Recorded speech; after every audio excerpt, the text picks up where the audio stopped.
बिस्मिल्लाहिर्रहमानिर्रहीम। अस्सलाम वालेकुम नाज़रीन, मैं हूं सैयद अनवारुल हसन और आप देख रहे हैं programme Dastak PTV news Islamabad studio से।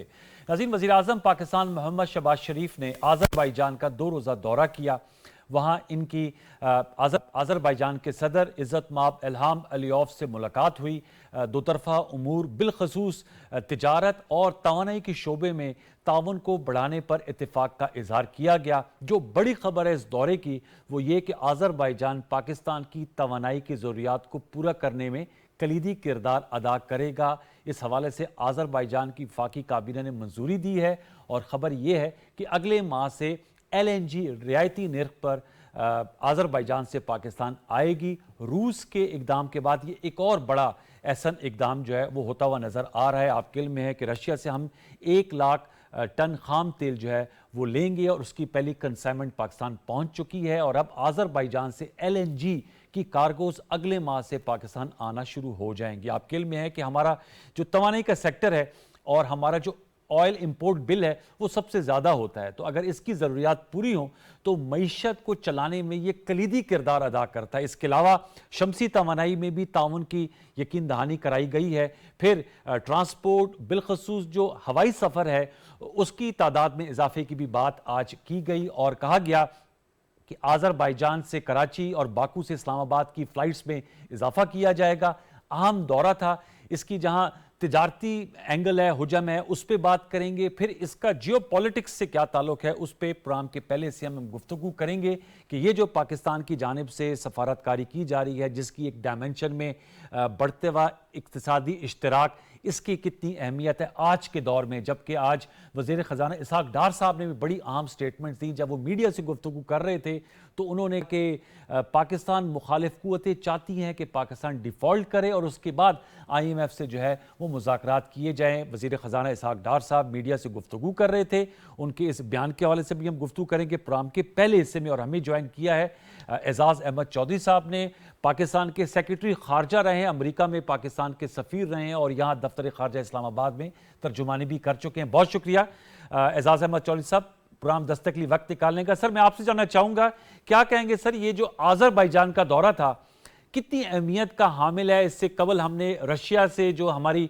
तेल के मामला तय पा गए हैं उस पर बात की। आप किस तरह देखते हैं अब इकोनॉमिक डिप्लोमेसी, क्या अब ये एक जिसे कहते हैं new order of the world है? सर देखिए, इकोनॉमिक डिप्लोमेसी तो हमेशा से ही ऑर्डर ऑफ द वर्ल्ड रही है।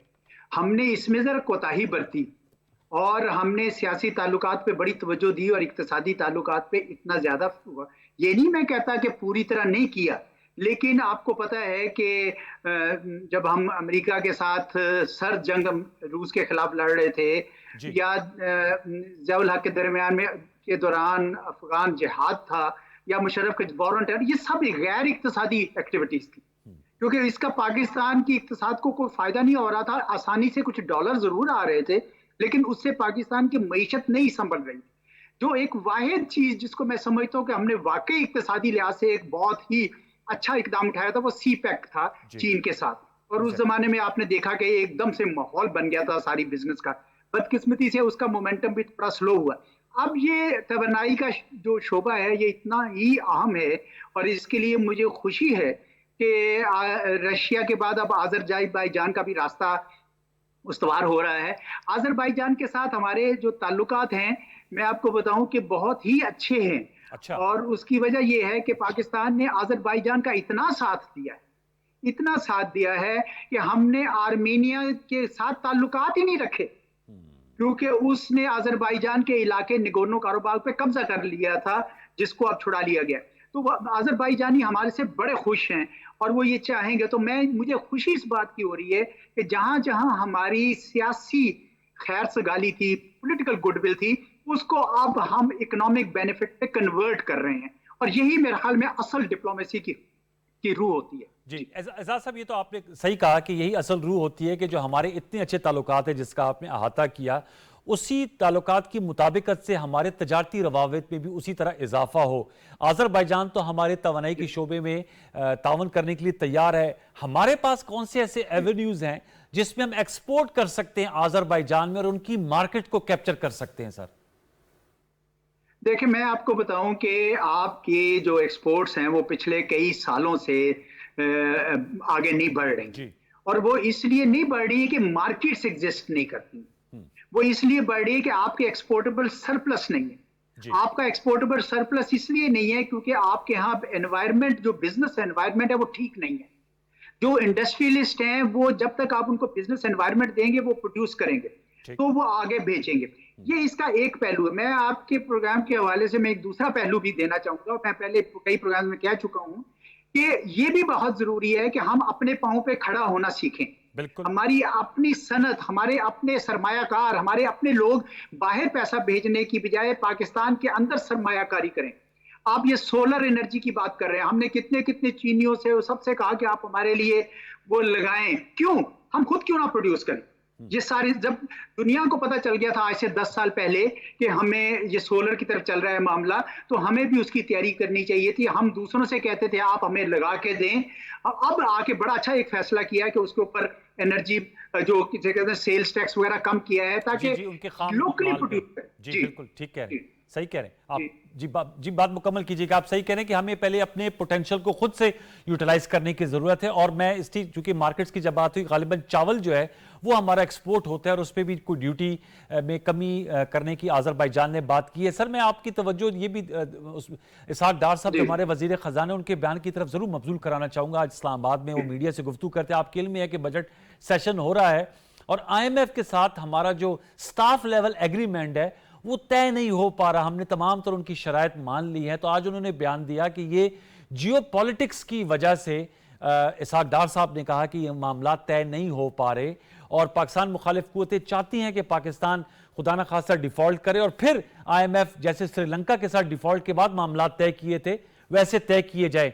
आप क्या इस हवाले से राय रखते हैं? इतनी ज्यादा प्रीडोमिनेट कर गई है अब जियो पॉलिटिक्स के, वो इक्तिसादी ताल्लुकात पर भी हावी आ रही है? देखिए मैं आपको बताऊं कि जियो पॉलिटिक्स तो है और हमेशा चलती रहेगी। हमने फाइनेंशियल एक्शन टास्क फोर्स के वक्त देख लिया था कि किस तरह अमेरिका और हिंदुस्तान के गठजोड़ से बहुत सारे जो मामला थे वो सियासी रंग की शक्ल में सामने आए थे।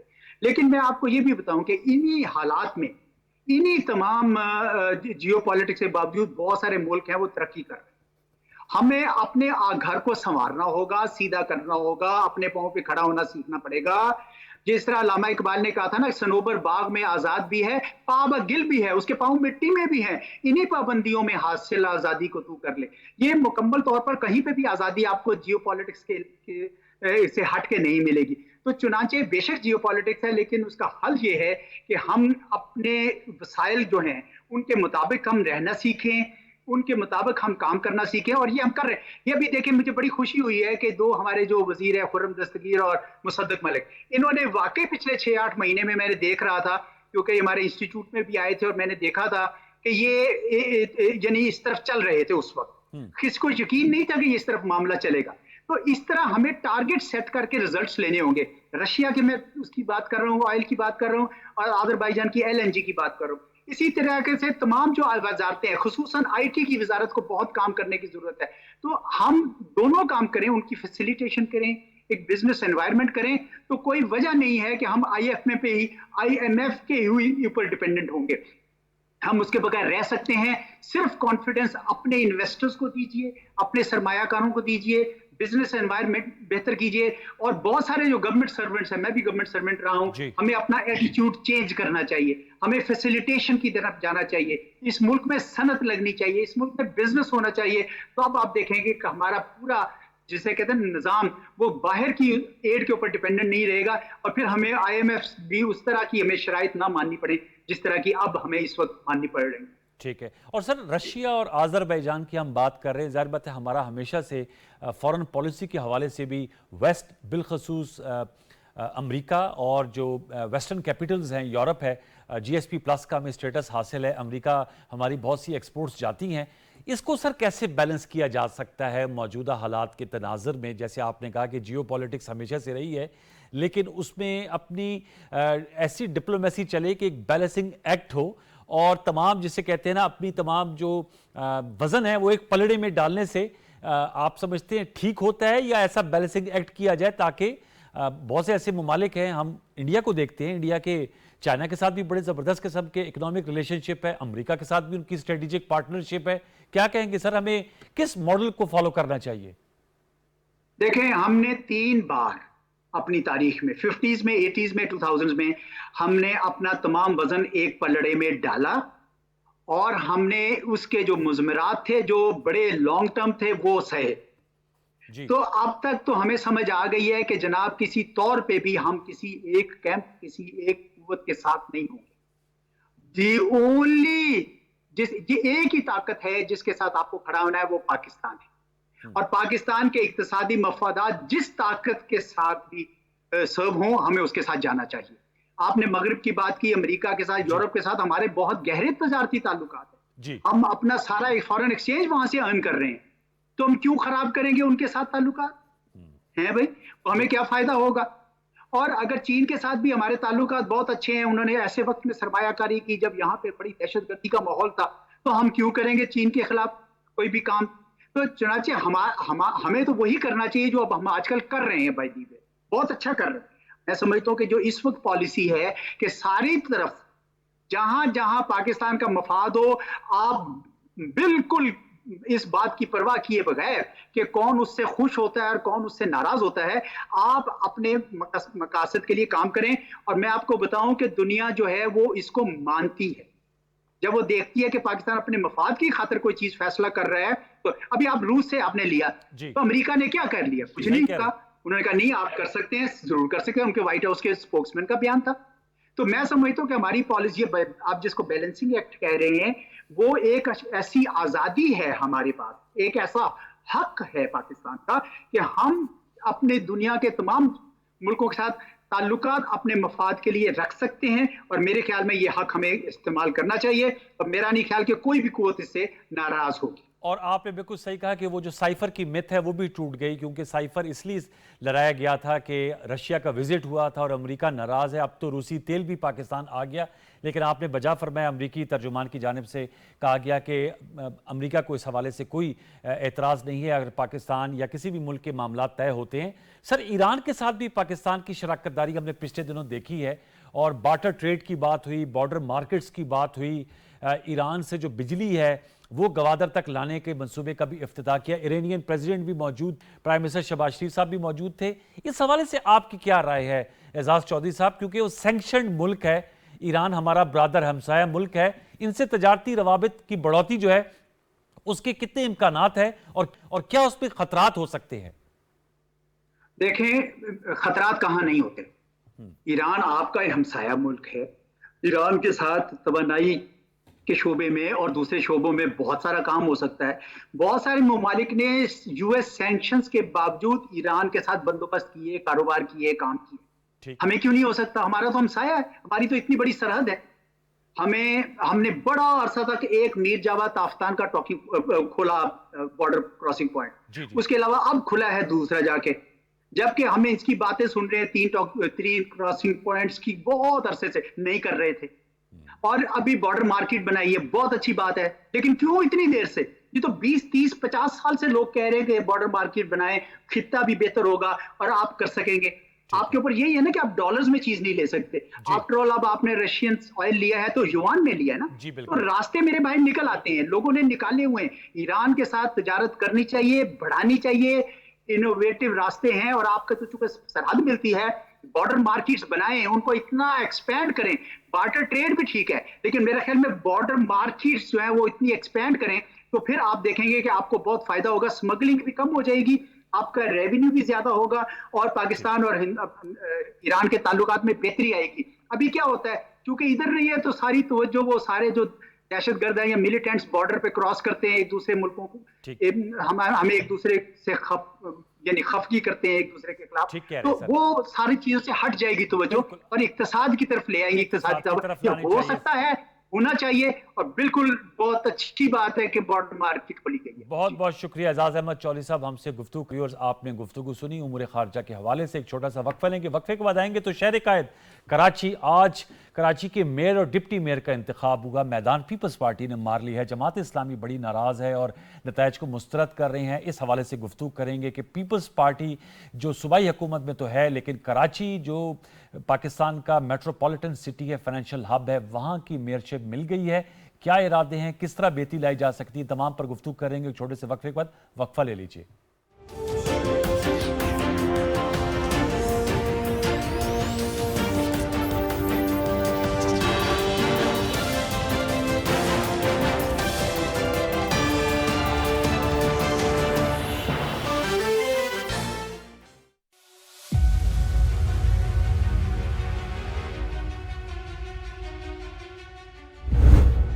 काबिज भारतीय अफवाज कश्मीरी अवाम को जेर करने के लिए रियासती दहशतगर्दी का इर्तकाब कर रही हैं। भारतीय अफवाज ने कश्मीर को उसके बाशिंदों के लिए जहन्नुम बना दिया है। कई बैनुल-अक़वामी तंजीमें मकबूजा जम्मू कश्मीर में भारतीय अफवाज के हाथों इंसानी हकूक की पामालियों के खिलाफ आवाज बुलंद कर चुकी है। मोदी को याद रखना चाहिए कि कश्मीरियों की जिद्दोजहद आज़ादी को वहशियाना हथकंडों से दबाया नहीं जा सकता। कश्मीरी अवाम हकूक़ व दिरादियत के लिए अपनी जिद्दोजहद जारी रखने के लिए पुरअज़्म है।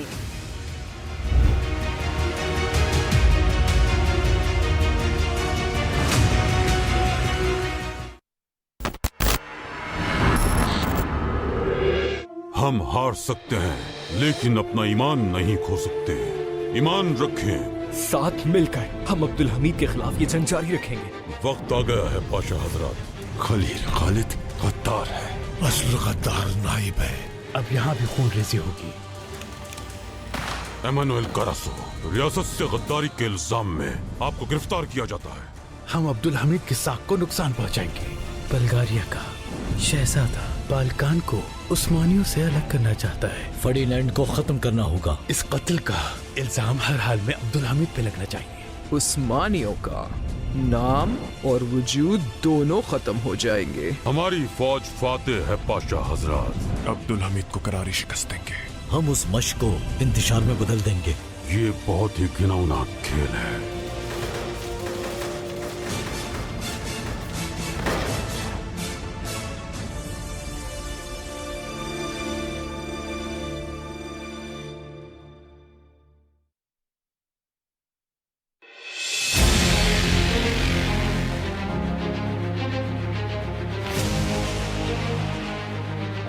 किस्से जो कभी बयां ना हुए,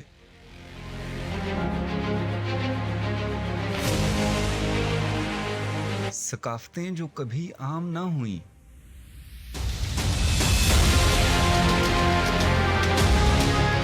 कोहदश्त में छुपी दिलचस्प दास्तानें की है जिनकी परवरिश राज़दां फिज़ाओं ने।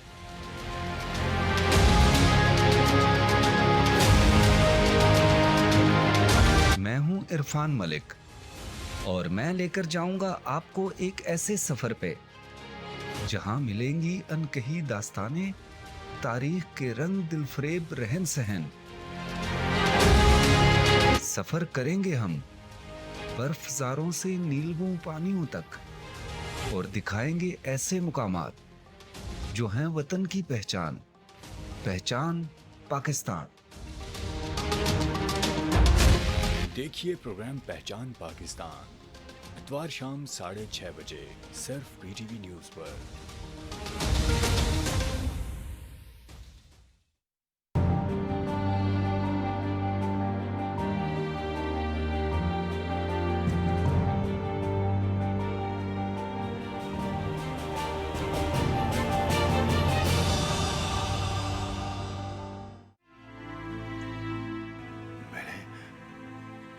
मेहदी से कहा था कि डेथ जोन में सिर्फ अपनी जान बचाने की फिक्र करना। बुलंदियां पहाड़ों का जाल है।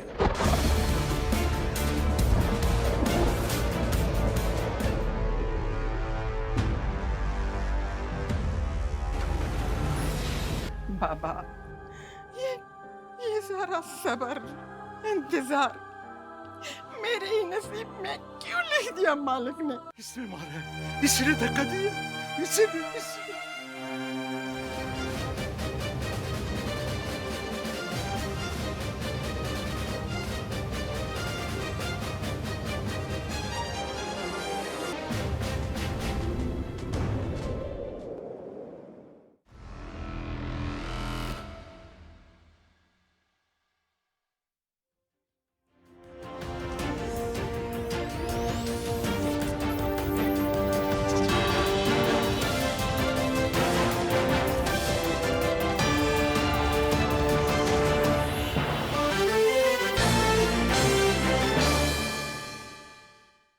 Welcome back viewers. हम गुफ्तगू करेंगे कराची के मेयर और डिप्टी मेयर के इंतखाब के हवाले से। पाकिस्तान पीपल्स पार्टी ने 173 वोट हासिल किए। मुर्तज़ा वहाब सदीकी साहब जो मेयर मंतखब हो गए हैं, जबकि हाफिज नईम रहमान साहब ने 161 वोट हासिल किए। जमात इस्लामी से आपका ताल्लुक है। पाकिस्तान तहरीक इंसाफ के 30 से ज़ायद जो काउंसलर्स थे वो गैर हाजिर रहे, और जो हुक्मरान इत्तेहाद है जिसमें PMLN और जमीयत उलमा इस्लाम, उन्होंने पीपल्स पार्टी के कैंडिडेट को सपोर्ट किया।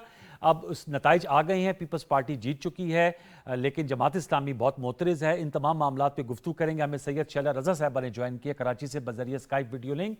आपका बहुत शुक्रिया। सूबाई वजीर हैं पाकिस्तान पीपल्स पार्टी की मरकजी रहनुमा और शहर कैद कराची से आपका ताल्लुक है, आपका बहुत शुक्रिया। मुजाहिद बरेलवी साहब, a very honourable name in our journalism. Mujahid Barelvi साहब का डेकेड्स का एक्सपीरियंस है, कराची से ताल्लुक है आपका, शहर कायद कराची में बिलखसूस और पाकिस्तान की सियासत में बिलअमूम गहरी नज़र रखते हैं। मुजाहिद बरेलवी साहब, सर आपका भी बहुत शुक्रिया। टेलीफोन लाइन पे हमारे साथ मौजूद है। आपकी इजाज़त से शैला साहबा से गुफ्तगू का आगाज़ करूँगा। पहले तो शैला साहबा, प्रोग्राम दस्तक के प्लेटफॉर्म से मुबारकबाद वसूल कीजिएगा। पहली मरतबा पाकिस्तान की तारीख में कराची और हैदराबाद की मेयरशिप आप लोगों को मिली है पीपल्स पार्टी को।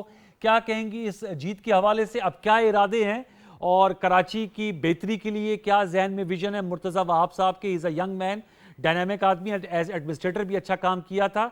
दूसरा, जमात इस्लामी बड़ी मोतरज़ है और आज अनफॉर्चुनेटली तसादम भी देखा हमने पीपल्स पार्टी और जमात इस्लामी के कारकुनान के दरमियान। शैला साहबा, बहुत शुक्रिया आपका। हमने काम किया और लोगों ने देखा कि पूरे कराची में तरक्याती कामों का आगाज़ हुआ है बहुत ज़्यादा, ख़ास तौर पर सेंट्रल में और मुख्तलिफ़ एरियाज़ में। तो लोगों ने इसको पसंद किया और हमें ये सीट मिली, और ये कोई पहली दफ़ा हमें ज़्यादा नहीं मिले। अब्दुल सत्तार अफ़गानी के दौर में भी हमारे 3 वोट उनसे ज़्यादा थे, लेकिन हमारे लोगों को थाने में और इधर उधर बिठा दिया गया था। खानम गौहर एजाज, खालिक जुमा और अब्दुल खालिक अल्लाह वाला, इनको, और इस तरह से फिर एजाज अब्दुल सत्तार अफ़गानी मेयर बने थे। 2002 में भी हम ज़्यादा थे, लेकिन मुशर्रफ ने नहीं चाहा कि हम बने और इनको बनाया गया।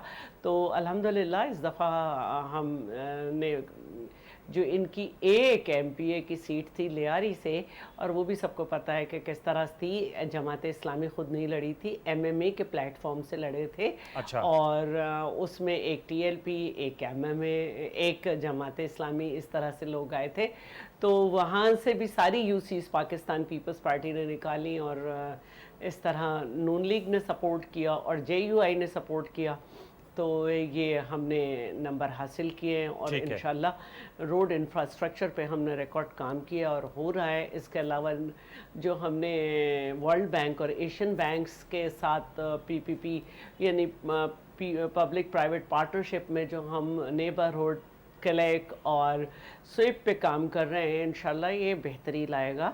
और हम बेहतर खिदमत करेंगे, और लोगों को ये मौका है कि उन्होंने हमें पहली दफ़ा हम पे एतमाद किया है कि हम उनके एतमाद पे पूरे उतरे इंशाल्लाह, और फिर उनके पास चांस है कि वो जैसे चाहें। अगर हम उनके पॉइंट टेकन मैम। मैं चाहूंगा मुजाहिद बरेलवी साहब से पूछते तो फिर दोबारा लौट के आपके। मुजाहिद साहब, सर अस्सलाम वालेकुम, मेरी आवाज़ आ रही है सर? मुजाहिद साहब, क्या कहेंगे? शैला रजा साहबा ने कहा कि ये पीपल्स पार्टी पर एतमाद का इजहार किया है और कोशिश करेंगे कि काम करें। उन्होंने बताया कि पहले भी काम किया है। आप इस तमाम प्रोसेस को किस तरह देखते हैं? आपने माजी में भी देखे, और क्या समझते हैं शहर कायद कराची के लिए एक अच्छा फैसला है मुर्तज़ा वहाब सदीकी साहब का मेयर इलेक्ट होना? डिप्टी मेयर भी पीपल्स पार्टी का है और पहली मरतबा सूबाई हुकूमत तो हमेशा से इनके पास रही है, बड़े अरसे से है। अब तो बगैर तसलसल से मेरे ख्याल में 3rd टर्म ये कर रहे हैं पीपल्स पार्टी वाले। अब कराची की निजामत भी, मेयरशिप भी मिल गई, हैदराबाद की भी। क्या कहेंगे सर? तो मैं इतना प्रोफेशनल नहीं अपने आप कहूँगा, क्योंकि थोड़ा बहुत सीनियर जरूर हूँ, कि एक तो ये कि जो मुर्तज़ा वहाब जी थे और मेरा इनकी वालदा से मरहुमा से बड़ा करीबी ताल्लुक रहा, फैमिली मेंबर रहे, उन्होंने बड़ी स्ट्रगल की, एक तो ये ताल्लुक। फिर शैला बीबी भी हमारे साथ ऐसे ही ताल्लुक हमारा रहा है। अगर शैला बीबी की जगह कोई और होता तो शायद जरा खुल खिला के गुफ्तगू। तो एक तो ये दोनों, ये मैंने कहा ना कि मुर्तज़ा थे और ये ताल्लुक, और मैंने कहा मैं जरा रिवायती आदमी हूँ, इसलिए ये गुफ्तगू में आज की, क्योंकि आप लोगों के जो नए चैनल आए हैं उन्होंने जबान बल्कि बदलगाम करती हैं, जो मैं कतई तौर पर ऐसा नहीं करूंगा। देखिए इसमें देखिए जो पीपल्स पार्टी का जो था उसने जो अपना जो उनका वोट बैंक था उन्होंने किया, और सादाक साहब कल हमें रिजल्ट पता चल गया था। अच्छा, इसमें मैं सबसे ज्यादा जिम्मेदार तहरीक इंसाफ को समझता हूँ कि इनके लोग जो जिन बेचारों ने फिर भी 40 लोग जो उनके इलेक्ट हुए थे 42, उन्होंने हल्फ आके उठाया वहां पर, और जिसकी वजह से उनके 62 अरकान हो गए। अब आप इन लोगों को, और आपको इल्म है कि बहरहाल सिंध में पीपल्स पार्टी तहरीक इंसाफ के साथ वो कुछ नहीं हो रहा, नहीं हुआ, जिस तरह खवातीन को जेलों में रखा गया, जिस तरह वहां पर माओ बहनों बेटियों को उठाया, जो मैं तफसील में नहीं जाऊंगा, जो पंजाब में हुआ। उसके बावजूद असल में ये खुद तहरीक इंसाफ के जो बड़े बड़े कायदीन, खुदा हाफिज खान साहब, खुदा हाफिज PTI, खुदा हाफिज सियासत कहकर चले जाएंगे, हमारे साबिक गवर्नर सिंध और अब पता नहीं कौन मिनिस्टर जैदी और कौन कौन। उसके बाद आप ये समझें कि ये जो हमारे दरमियाना तबके के इन इलाकों में रहने वाले रोड मिडिल क्लास वाले, ये अगर प्रेशर भी है, मैं नहीं कहता कि उन पे कहाँ से पड़ा हो या ना हो, वो क्यों स्टैंड है इस पार्टी की खातिर, कि पूरी क़यादत ही इनको छोड़कर चली गई। वो जो बड़े शेख साहब होते थे, जो इधर होते थे, गिरजते थे, चमकते थे, तो मैं ये कहूँगा कि जो वो 30 लोग बहरहाल उन्होंने हिम्मत करी और जमात इस्लामी वोट दिए, लेकिन जो 31 अरकान क्यों आते इस सूरत हाल में इनको सपोर्ट करने, जबकि जो हुआ है मैं उसको अभी तक मैं इस बारे में स्टेटमेंट कोई वादे नहीं कहूँगा कि 9 मई को क्या वाक़या हुआ है, अभी इसको इसके लिए वक्त लगेगा मालूम करने के लिए क्या क्या इख्तियार थे। लेकिन ये जो कुछ हुआ है, ये जो आप 62 अरकान का वहाँ 62 का न होना, उसके जिम्मेदार खुद तहरीक इंसाफ की क़यादत है, और पीपल्स पार्टी ने अपने तौर पर एक फेयर इलेक्शन लड़ा। अच्छा, उन्होंने कोई दबाव या देखिए हिकमत अमली होती है, टैक्टिक्स होते हैं, तरीका होता है, लेकिन हम लोगों की जो मीडिया वॉच होते हैं, हम जो नजर थी, हमें ऐसा कोई वाक़या नहीं मिला जिसमें पीपल्स पार्टी ने जबरिया तहरीक इंसाफ के लोगों का कुछ सुना। सेंटर ब्लॉग भी, फॉरवर्ड ब्लॉग भी बन गया था 30-31 अरकान का, जिन्होंने कहा कि हम जी क्यों साथ दें, जब हम जिन लोगों ने ये सब हमें छोड़ के भाग गए सना इस हाल में, मुसीबत में, मुश्किल में जी। तो इसलिए मुझे तो ये फेयर इलेक्शन से और फेयर उसके जो फंक्शनिंग पर सवाल जरूर उठाए जा सकते हैं। ठीक, आपने अहम नुकात उठाए हैं। शैला साहब, आप इस हवाले से क्या कहेंगी? मुजाहिद बरेली साहब की जानिब से आपको फेयर इलेक्शन का कहना, जाहिर सी बात है कि एक बड़ी मुस्तनद बात है, उन्होंने PTI के रोल को क्रिटिसाइज़ की है, लेकिन हाफिज़ नईम साहब बहुत मोतरज़ हैं, उनकी बहुत शिकायत हैं, और वो कह रहे हैं कि जिस तरह इस तमाम इलेक्शन को मैनेज किया गया, इस पर वो कह रहे हैं कि वो अदालत भी जाएंगे। जमात इस्लामी ऑलरेडी जो लोकल बॉडीज़ एक्ट में तरमीम की गई हैं उस पर सिंध हाई कोर्ट गए हुए हैं। आप क्या कहेंगे मिसिंग काउंसलर्स के हवाले से, जो 30-31 लोग नहीं आए, क्या इससे इलेक्शन की क्रेडिबिलिटी पे आंच आई है? और दूसरा, ये गुत्थम गुत्ता और तसादम की नौबत क्यों कर आई जमात इस्लामी और पीपल्स पार्टी के कारकुनान के दरमियान? अच्छा, देखिए, मैं रात 11 बजे तक हमारे जो काउंसलर्स हैं हम उनके मैं थी, बाकी और लोग तो सुबह तक साथ थे जी। और उसमें रात में जो सबसे ज़्यादा बात की जा रही थी वो यही की जा रही थी कि आप लोगों ने जो है ना नारा लगाना है, ना किसी तरह के इश्ताल में आना है, और ना ही कुछ, बस एक खामोशी रखनी है, और ख़ामोशी से जाकर रात हमारी गिनती पूरी थी और हमने सुबह को वो पेश कर दी। अब बात यह है कि 3 जो थे वो गिरफ्तार थे लोग, उनको प्रोडक्शन ऑर्डर के ज़रिए लेके आया गया, जिसमें से 2 ने PTI को वोट डाला।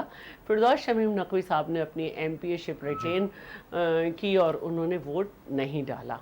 तो जो जेल से आए थे, अगर वो PTI को वोट डाल रहे हैं, तो जो जेल में नहीं है, जिनके यहाँ छापे नहीं मारे गए, जिनसे जिनके घर पुलिस नहीं गई वो भी आ सकते थे। बाकी जो थे लोग तकरीबन 28-29 उन्होंने दिया ही है ना वोट पीटीआई को। अब जो फॉरवर्ड ब्लॉक है उसने नहीं दिया। खुद जो सिराजुल हक हैं और असद उल्ला भुट्टो 9 मई हो चुकी थी, लेकिन उसके बाद भी वो पीटीआई के रहनुमा के पास गए, जबकि एक ये वाज़ेह बात की जा रही है कि बड़े ही प्लान तरीके से जिसके ताने बाने खुद उनके पीटीआई के कायद से मिलते हैं कि वो इसके ज़िम्मेदार हैं 9 मई के, और उसके बावजूद ये वोट मांगने गए। और अगर हम ये कह देते हैं कि जी हमने भी उन लोगों से एक आम तासुर है कि MNA MPs जो साथ चल रहे थे, जो कहते थे अगला स्टॉप अडियाला और जो तब्दीली आएगी गाते थे और सब करते थे, वो छोड़ गए। तो ये लोग उनकी पार्टी में बहरहाल इंतशार है। कहते थे कि हम ब्रेक लगा रहे हैं सियासत को, लेकिन फिर आपने देखा कि इस्तेकाम पार्टी में भी वो पहुंच गए। और तो जो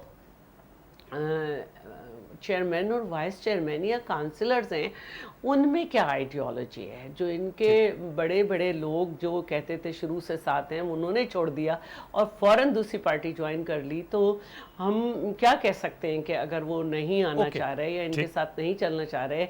एक इत्तला है कि वो 30 जो हैं वो अपनी अलग आइडेंटिटी रख के अपना लीडर ऑफ द अपोजिशन या कुछ वो रखेंगे, जो भी है, लेकिन हमारी तरफ से कोई दबाव नहीं है। हाँ, एक जमहूरी तरीक़ा ज़रूर है कि वोट ज़रूर मांगा होगा इनसे, अगर कोई मिला होगा कि उनसे वोट मांगा जाए, लेकिन वोट मांगना हमारा राइट था। ठीक है। शैला साहब, अब ये बताएगा कि ज़ाहिर बात है कराची ने डिविजन्स देखी हैं, मुनक़सिम मैंडेट की वजह से हमने देखा कि कराची में बहुत ब्लड बात भी हुआ, माजी की मैं बात कर रहा हूँ। कैसे सब लोगों को साथ लेकर आगे चला जा सकता है और शहर कायद के जो गूनागू मसाइल है उनके हल के लिए अब आपके पास ये एक्सक्यूज़ नहीं है कि फेडरल गवर्नमेंट जो है वो नहीं सपोर्ट करी या प्रोविंशियल गवर्नमेंट हमारी है तो लोकल गवर्नमेंट नहीं है। अब तो सब में पीपल्स पार्टी, फेडरल गवर्नमेंट में कोलिशन है, प्रोविंशियल आपकी, लोकल गवर्नमेंट आपकी। अब तो आपको मेरे ख्याल में खुला मैदान है, आप लोग कराची की तकदीर बदल दें, कराची का नक्शा चेंज कर दें। शैला साहिबा। जी बिल्कुल, देखिए जीतने से पहले भी क्योंकि हम समझते हैं कि कराची के काफ़ी मसाइल हैं, खुली ऑफ़र दी गई थी हाफिज़ नईमुर रहमान साहब को कि आप एज़ डेप्यूटी मेयर जो है वो अपनी ज़िम्मेदारी संभाल लें, लेकिन वो नहीं अंडरस्टैंड किए। लेकिन उस जैसे ही ये रिज़ल्ट आया उसके बाद मुर्तज़ा वहाब साहब ने सबसे पहले उठ के हाफिज़ नईमुर रहमान साहब से मिले और उनको गले लगाया। अब जो सूरत हाल है वो ये है कि मैंने इस वक्त भी कहा कि पहले बड़े रोने रोए जाते थे लोकल गवर्नमेंट की तरफ से कि बजट जो है वो नहीं दिया जाता, रकम नहीं रखी जाती, लेकिन इसको कभी चैलेंज नहीं किया गया। अभी भी आप ADP उठा लें तो आपको सबसे ज़्यादा कराची नज़र आएगा। मैंने पहले भी कहा कि दुनिया हम पे एतमाद कर रही है। ये जो आप देखें कि government of Pakistan, federal government जो है IMF के सामने है और $2 बिलियन के लिए खड़ी है कि 1.2 अरब डॉलर के लिए। लेकिन अभी जो सिंध में क्लाइमेट चेंज हुआ था उसमें जो इतने मुसीबतें आई, तो उसमें आप देखें कि वर्ल्ड बैंक ने हमें $2 अरब दिए। हमारा जो है यूरोपीय यूनियन की वेबसाइट पे जाएं तो आपको सक्सेसफुल प्रोग्राम नज़र आएगा जो 20 लाख ख़वातीन जो हैं जिसकी उनके ख़ानदान बेनिफिशरी हैं, जो उन्हें इंटरेस्ट फ्री लोन दिया जा रहा है इकोनॉमिक एम्पावरमेंट के सिलसिले में। दुनिया हम पे एतमाद कर रही है। वर्ल्ड बैंक और एशियन बैंक से हमारे 4 साल पहले $803 अरब के माहिदे हुए थे, जिसमें नेबरहुड इम्प्रूवमेंट प्रोजेक्ट, उसमें स्वीप का मंसूबा, क्लिक का मंसूबा, सारे वो हमारे साथ मिलके कर रहे हैं। तो यकीनन बिल्कुल, तो हम ये चाह रहे हैं कि जो हमने एक तरक्की का आगाज़ किया है, और सबसे बड़ी बात ये कि जब हम आए थे 2009 में तो कराची दुनिया के ख़तरनाक तरीन शहरों में नंबर 6 पे था। हम उसे इतना पीछे ले गए कि वो 140 पे आ गया। चलिए, अच्छी बात है। मैं मुजाहिद साहब के पास जाऊंगा। मैं दोबारा लौट के आता हूं आपके पास। मुजाहिद बरेली साहब, सर आप क्या कहेंगे? आप पीपल्स पार्टी को, जैसे मैंने कहा, तीनों टीयर्स ऑफ गवर्नमेंट भी पीपल्स पार्टी है, फेडरल, प्रोविंशियल, लोकल। क्या एक्सपेक्टेशन है कराची के बासियों की कि उनके जो मसाइल हैं, आज भी पीने का पानी लेने के लिए टैंकर्स का सहारा लेना पड़ता है, कराची पाकिस्तान का सबसे बड़ा शहर है, कौन से वो मसले जिनको हल करने की तरफ हतमी पेशरफ्त होनी चाहिए? मेरे ख्याल में राब्ता मुनक़ता हो गया हमारा। मुजाहिद बरेली साहब से हम दोबारा कोशिश करते हैं उनसे राब्ता करके, ताकि उनका इनपुट भी इस पे लेकर आए। जी मैं आपकी तरफ दोबारा लौट के आऊंगा मैम। जैसे मैंने कहा, पीने का पानी जो है वो बहुत बड़ा इशू है अभी भी कराची में। जी बिल्कुल। मैं आपको कहती हूँ 1965 के बाद 1965 तक 2 बड़ी लाइनों से कराची को पानी दिया जा रहा था। तीसरी बड़ी लाइन मोहतरमा शहीद के ज़माने में डाली गई, चौथी आज तक नहीं डाली गई। और हम ये समझते हैं कि ये जो K4 सब बात करते रहते हैं, इसमें भी 2 हुकूमतें आईं। PTI ने ये 50% प्रोविंस का प्रोजेक्ट और 50% फेडरल का। PTI ने तो इसमें कह दिया कि हम इसमें एक पाई भी नहीं लगाएंगे, लेकिन जब नून लीग की गवर्नमेंट थी तो हम बिलियंस में रखते थे और वो मिलियन में रखते थे। तो ये इस प्रोजेक्ट ने सफ़र किया।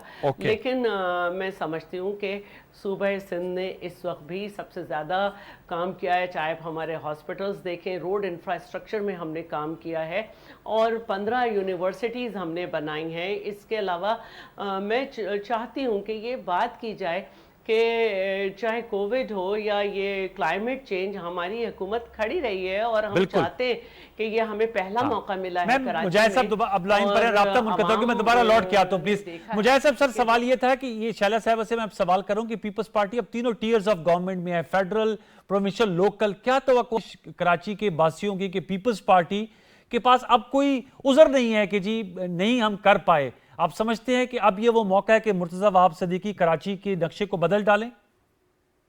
तो ये कि जो हम और इसमें बड़ा क्रेडिट देते हैं, मेरे दोस्त हैं नजर अब्बानी साहब 18वीं तरमीम, और जिसके बाद हम समझते थे अब जिसको 10 साल हो गए हैं कि शायद सूबों को जो है इसके बाद कहते जी हमने बड़े फंड वगैरह भी दे दिए। आप बताएं, फेडरल गवर्नमेंट के 3-4 बड़े मंसूबे थे। KCR का इन्होंने क्या करा, कराची सर्कुलर रेलवे।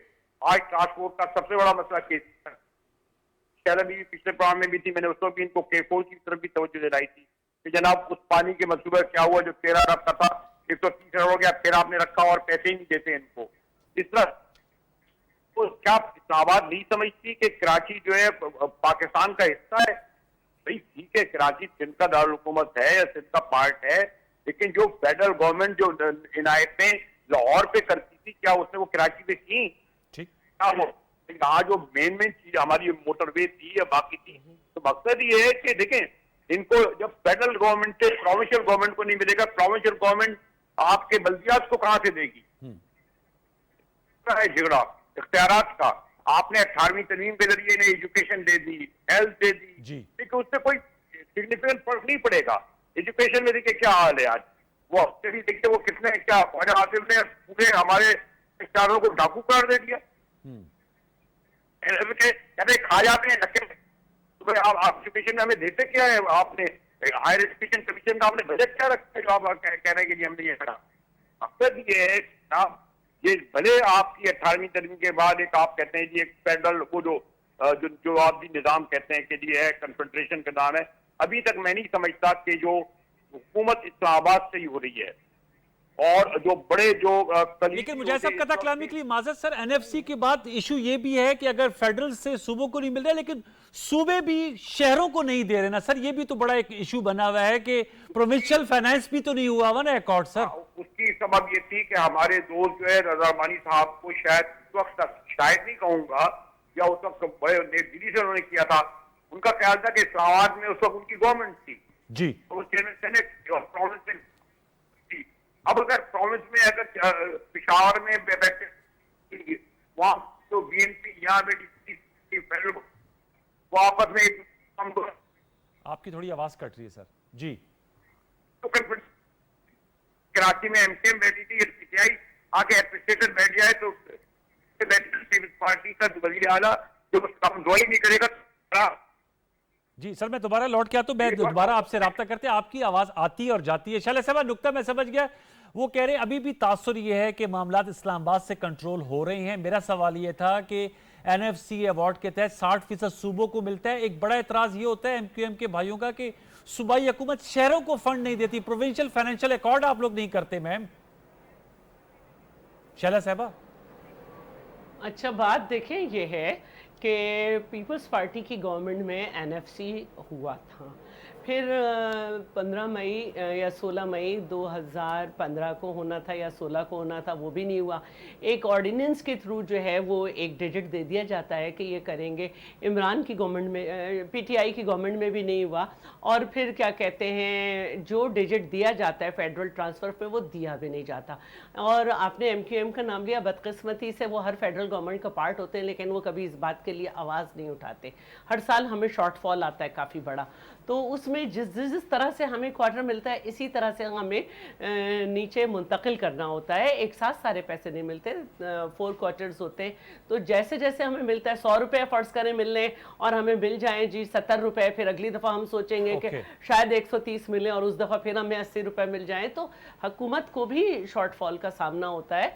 हम तो PFC करने को तैयार हैं और बिल्कुल हम एक बेहतरीन तरीके पे जाएंगे, लेकिन मैं ये ज़रूर कहूँगी और मैं कहना चाहती हूँ कि बिल्कुल 18वीं तरमीम के बाद 2013 से डिवोल्यूशन ऑफ पावर होना था, जो उस तरह से नहीं हुआ जिसमें आप कह सकते हैं कि बदनीयती शामिल रही ब्यूरोक्रेसी की फेडरल लेवल पे, और शामिल है। और बेहतर यही होता है कि 80% के लिए हमें जो है वो फेडरल की तरफ देखना पड़ता है। सिर्फ सूबा सिंध जो है वो वाहिद सूबा है जो अपनी 20% जो रेवेन्यू है वो खुद जनरेट करता है, और अपने सैलरीज़ का जो बजट है उससे और थोड़ा बहुत जो आपके मसाइल आ सकते हैं उसको देखता है। अदरवाइज तो हमें 80% के लिए विफाक की तरफ देखना पड़ता है, और विफाक से मैंने आपको शिकायत की कि जो एलोकेट किया जाता है बजट वो चारों वो आप कहती हैं मतलूबा नहीं मिलता। मुजाहिद साहब अगर हमारे साथ हैं तो उनसे मैं पूछूं तो मैंने एक और सवाल फिर मैं करता चलूं। हर सूबे को इसका हिस्सा दिया। जी, मुजाहिद साहब है हमारे साथ? मुजाहिद साहब, सर आप ये मैम ने कहा कि हमें फेडरल से जो बजट मिलता है वो यकमुश्त नहीं मिलता, और मैंने सवाल किया कि प्रोविंशियल फाइनेंशियल अकॉर्ड क्यों नहीं हुआ अब तक, तो उन्होंने इस बात को तस्लीम किया है कि चूंकि पैसे कम मिलते हैं लिहाजा उसकी लोकेशन भी उस तरह नहीं हो पाती। तो सर वो सही डेवोल्यूशन अगर होगी तो फिर मेरे ख्याल में सूबे से शहरों तक भी फंड्स आएंगे ना सर। सूबाई हुकूमतों को हम एब्जॉल्व तो नहीं कर सकते कि जी वो इसमें पार्टनर नहीं है या वो इसमें अपना किरदार नहीं अदा कर रहे। मुजाहिद साहब, दोबारा कॉल हमारी ड्रॉप हो गई है। अच्छा मैम, एक और सवाल मैं आपसे करना चाहूंगा। क्लाइमेट चेंज एक बहुत बड़ा इशू है और कराची के हवाले से हमेशा खदशात का इजहार किया जाता है। अभी भी अल्लाह करे, अल्लाह खैर करे, जो समुद्री तूफान है बेपर जो है वो किमाड़ी केटी बंदर की तरफ करीब आ रहा है। कराची से रुख तो मुड़ गया है, लेकिन क्लाउड बर्स्ट और अर्बन फ्लडिंग का इशू है। कराची में इस अर्बन फ्लडिंग के इशू को किस तरह रिजॉल्व किया जा सकता है? ये पहले भी बारिश ज्यादा हुई थी तो बहुत पानी आया और कराचियों में घुटनों घुटनों पानी था और लोगों की लाखों करोड़ों की अमलाक जल गई और इतनी जानें चली गई। अच्छा देखें, पहले तो मैं ये बताऊं कि जो लास्ट ईयर बारिश हुई वो रिकॉर्ड बारिश हुई थी। इससे पहले कभी इतनी बारिश नहीं हुई, लेकिन हमने बहुत बेहतर हालात संभाल लिए थे, वरना इससे कम बारिश होती थी और बड़ी गड़बड़ रहती थी। हमने लास्ट ईयर कराची की बारिश को बहुत अच्छी तरह किया, और मैं ये चाहती हूँ कि मेरी तो दुआ थी इस वक्त हम सब कराची वालों की, क्योंकि जितना कंस्ट्रक्शन का काम हो रहा है, जितनी खुदाई हुई भी है, कि अल्लाह पाकिस्तान में जो ये सब क्लाइमेटिक चेंज है स्पेशली सिंध पे इसका बहुत असर है। तो कराची में तो हम चाह रहे हैं इस वक्त बारिश ही ना हो, और क्योंकि पूरा खुदा हुआ है, चाहे वो आप साउथ को देखें, सेंट्रल को देखें, ईस्ट को देखें, हर जगह।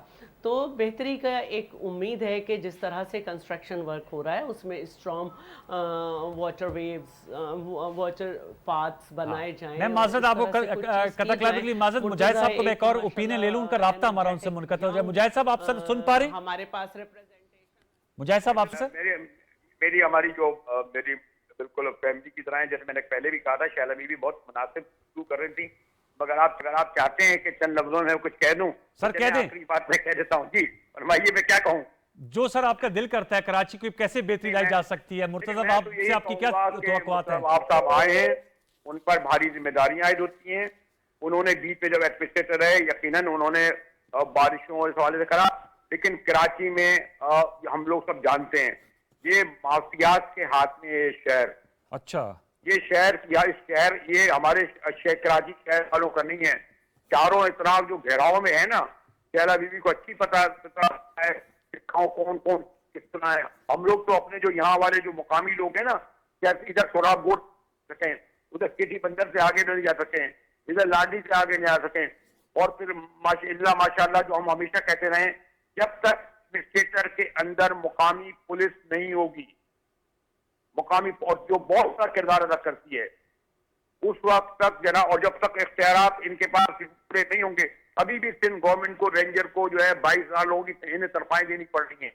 जी। तो जब तक ये बाख्तियार नहीं होंगे इंतजामी तौर पर, माली तौर पर, उस वक्त तक सॉरी टू से हमारे जो मेरे छोटे, मैंने कहा ना फैमिली का मामला है, मतलब आपका कुछ डिलीवर नहीं कर सकते ये। अच्छा, ये तो शैलेश साहब टू एंड इट, वो कह रहे हैं जब तक से बाख्तियार नहीं होंगे आप लोग कुछ खास नहीं कर पाएंगे, माफिया में घिरा हुआ है। मैं समझती हूँ, देख मैं समझती हूँ तमाम सूबों में इस वक्त सिंध गवर्नमेंट ही है जिसने बेहतरीन डिलीवर किया है। अच्छा। और हमें मालूम है कराची के मसाइल। सबसे बड़ा मसला मैंने कहा कि पानी सेवरेज तो है, लेकिन उससे भी बड़ी बात है जिसकी मैं तवक्को कर रही थी मुजाहिद भाई से, कि जो इन्फ्लक्स है रोज़ाना की बुनियाद पे, उसमें जो हमारे रिसोर्सेज इंतहाई महदूद हैं, और पूरे पाकिस्तान से रोज़ाना की बुनियाद पे जो इन्फ्लक्स है उसमें जो आबादी बढ़ती जा रही है रोज़ाना कराची की, ये भी बहुत बड़ा मसला है कि हम रिसोर्सेज हमेशा महदूद ही होते हैं और कम होते चले जाते हैं कि आप किस तरह सर्विस देंगे। लेकिन बहरहाल कराची को बेहतरी की तरफ हम लेकर आए हैं, वक्त मेरा खत्म हुआ जा रहा है, लेकर आएंगे। इंक्रोचमेंट बहुत बड़ा मसला है, आबादी बहुत बड़ा मसला है, ये सब चीज़ें हैं और इंशाल्लाह हम सबसे हाथ बढ़ाते हैं। आज कराची में बोरियों में लाशें नहीं मिल रही हैं, नफरत की बात नहीं हो रही है, तो मैं समझती हूँ कि आहिस्ता आहिस्ता हम आगे बढ़ेंगे, सब कुछ नहीं लेकिन हम अच्छाई की तरफ चल पड़ेंगे इंशाल्लाह। बहुत शुक्रिया सैयद शैला रज़ा साहब आपका, मुजाहिद बरेली साहब बहुत शुक्रिया। और हम भी प्रोग्राम के प्लेटफॉर्म से मुर्तज़ा वहाब सदीकी साहब को wish good luck. Fauzia Wahab साहबा मरूमा से हमारा भी बहुत अच्छा ताल्लुक रहा, जब वो MNA रही और इस्लामाबाद आती थी। अल्लाह उन्हें गरीक रहमत करे, दर्जात बुलंद करे। मुर्तज़ा वहाब सदीकी साहब के कांधों पर बड़ी अहम जिम्मेदारी अब आ गई है, शायर कायद कराची को टर्न अराउंड करना, और अंग्रेज़ी में कहते हैं if there is a will there is a way. तो इन्हीं कलमात के साथ हम प्रोग्राम को क्लोज करेंगे और हमारी कोशिश यही होगी कि अब शहर कायद कराची में डिवाइसिव पॉलिटिक्स के बजाय एक प्रोग्रेसिव पॉलिटिक्स हो, आप इख्तलाफ करें और इख्तलाफ के साथ आगे बढ़ें। तो इन्हीं कलमात के साथ प्रोग्राम को क्लोज करेंगे। ये स्पेल आज अपने अख्ताम को पहुँचते इस हफ्ते का। इंशाल्लाह आपसे मुलाकात होगी पीर शब 10:05 पर। तब तक के लिए सैयद अनवारुल हसन और प्रोग्राम दस्तक की प्रेशर टीम को इजाज़त दीजिए। अपना बहुत सा ख्याल रखिए। अल्लाह ने के बाद।